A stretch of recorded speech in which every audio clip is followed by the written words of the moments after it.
for today's video is sasamahan niyo ako mag-pack ng things for our trip. Uy, at hindi niyo to alam kasi hindi ko muna sasabihin. Abangan niyo na lang sa mga susunod kong vlog. So, stay tuned. But yeah, this video is going to be a pack with me for what? Uy, hindi niyo pa alam. ng ano, but yeah, nag-vlog ako kasi gusto ko lang din i-share kung paano ako mag-pack and all that stuff. So, ang mga ipapack ko for today's video is nilista ko siya. I made a list kasi 4 to 5 days kami dun sa pupuntahan namin and kailangan ko talaga i-lista para wala akong makalimutan. Sa list ko, meron akong clothes and then shoes, toiletries, makeup, electronics, and kung ano pa yung mga essential. So, samahan niyo ako mag-pack and wala. Sana ma-enjoy niyo to, you know. And yeah, let's start this pack with me video! Okay, so for my bag, dadalhin ko to as carry-on. Tama ba? Yung pwede kong dalhin sa airplane and then, ito naman yung isa-check-in namin. So, kailangan ko pagkasyahin yung mga damit ko for 5 days dito sa mga to. Again, for my hand carry and then check-in luggage. And also, makadaling ko to as personal bag ko. And then, basta, abangan nyo na lang yung iba ko ipapack. So, ang unang nasa list ko is yung clothes. Actually, nalabas ko na yung mga gagamitin kong damit for the trip and papakita ko na lang siya sa inyo and then lalagay ko dun sa luggage. So, for my bottoms, pinak ko tong denim pants. Actually, kilit siya to. So, parang gagawin ko kasi is, anong tawag? Capsule wardrobe. Something na mag-mix and match na lang din ako para hindi masyadong maraming dalhin. Ganun. Pero madami pa rin to. But yeah, again, for my bottoms, meron akong denim pants. Dala din ako na tong denim na skirt. This trousers na beige or cream yung color. Again, a trouser in black naman. Next naman na pambabae, nagdala lang din ako ng extra shorts. Ay, parang nakita dito sa ganito. Also, another shorts but in white. Ayan, para may mga pagpipilian. So, next naman is yung mga top na gagamitin ko. First one, dinala ko tong button-down something na corduroy.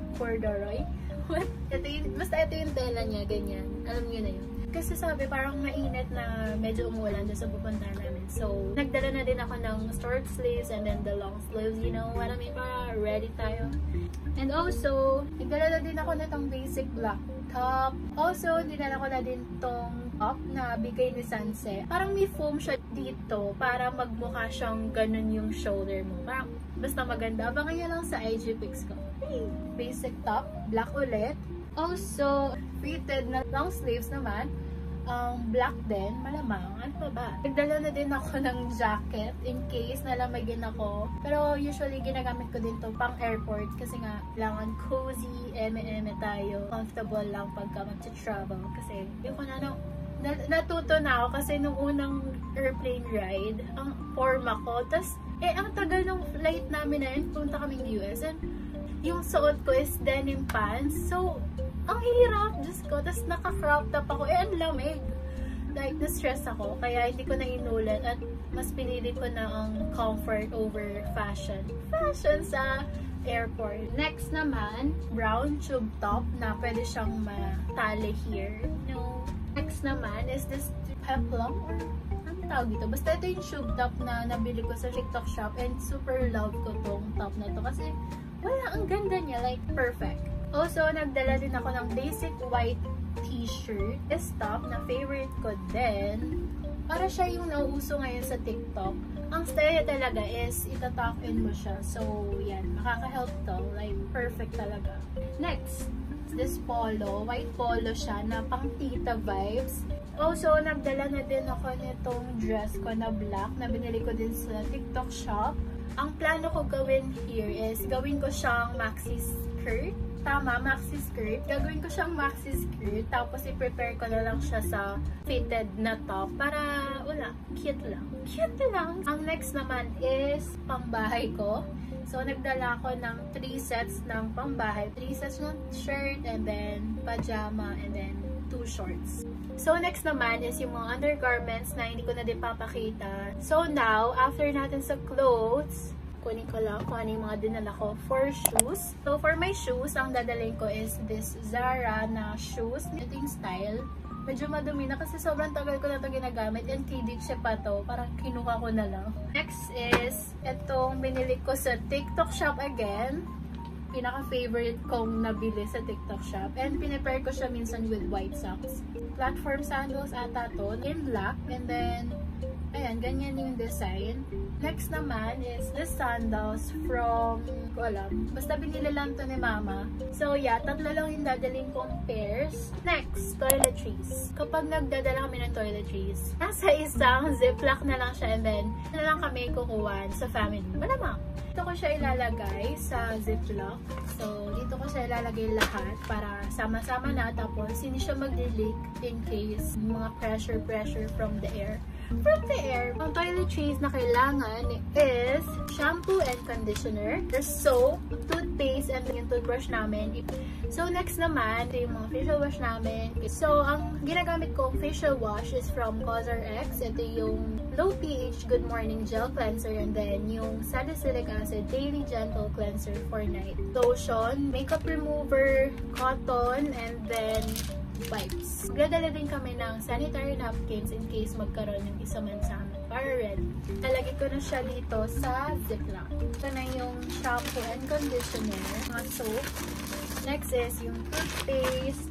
Feeling ko iti-tape ko pa to para mas secure lang siya. Hindi siya tumapon. And then yung mga facial wash and lotion. And yeah, that's it for the toiletries.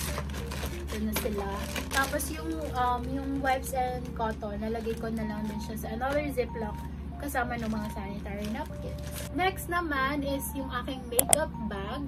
So, meron na akong pouch for my makeup since ito na din yung dinadala ko sa school. Nandito na yung brush ko, yung curler, mascara, blush, press powder, solution, and then yung aking glossy tint. So, i-add ko na lang dito yung concealer and then yung fresh tint.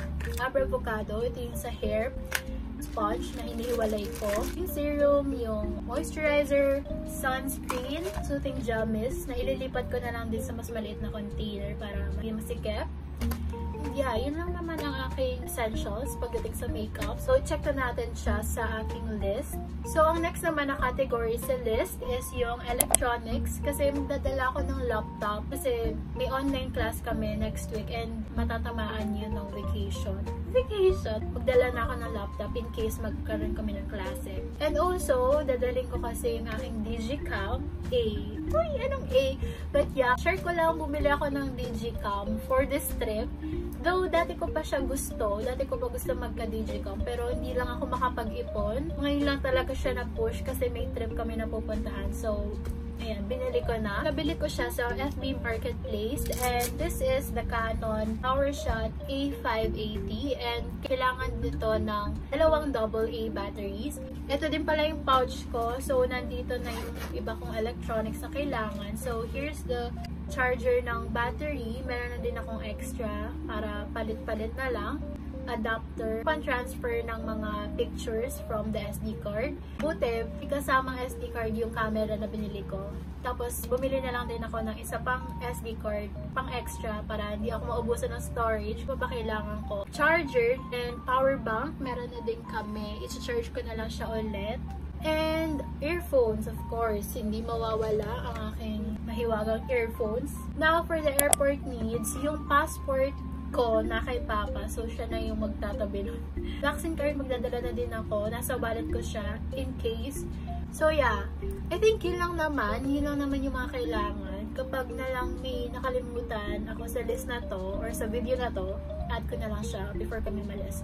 So, nakalimutan ko ilagay sa list yung mga bags na dadalhin ko for this trip. First is this personal bag na nakita ko na kanina, this black one, and also this goldish, brownish bag from Coach. And bigay lang din to sa amin, and ako nagagamit. See? So, mag-start na talaga tayo maglagay ng gamit sa maleta. Okay? Okay. Okay, so I don't know if okay itong angle na to, but yeah, maglagay na tayo ng gamit sa maleta.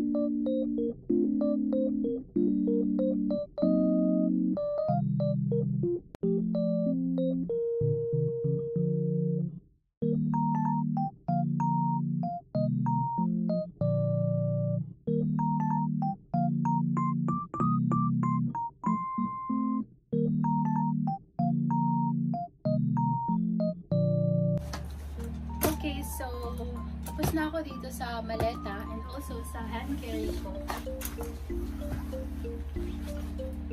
So yeah, okay na tong aking check-in baggage and then yung hand carry.